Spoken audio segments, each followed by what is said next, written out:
I'm going to say something that you might not want to hear.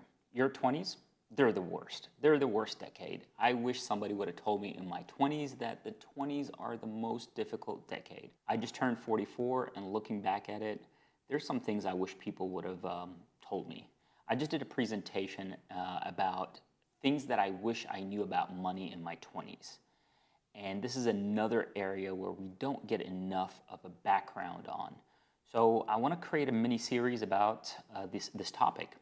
So during my presentations, there are three things that I highlighted. One, personal finance is personal. And in your 20s, you're so influenced by what other people think, what they say, you don't invest in figuring out what is important to you. So before we get into the steps of maximizing and optimizing your 401k, figure out what is personal to you, what matters to you as an individual. Item number 2 is you got to track your money.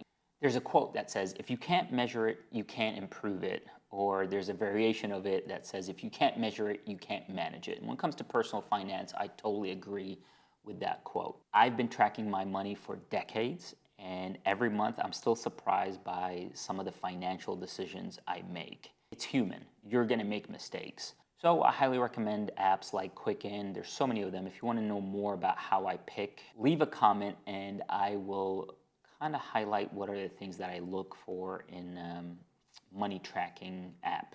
Finally, learn the language of money. One thing that I've noticed is people lack the confidence to talk about money. One, because we've made it taboo, but two, because they don't know the basic foundations of it and therefore they hesitate. That lack of confidence keeps them from investing and learning about finances. So I want to change that. I want us to talk about money more often.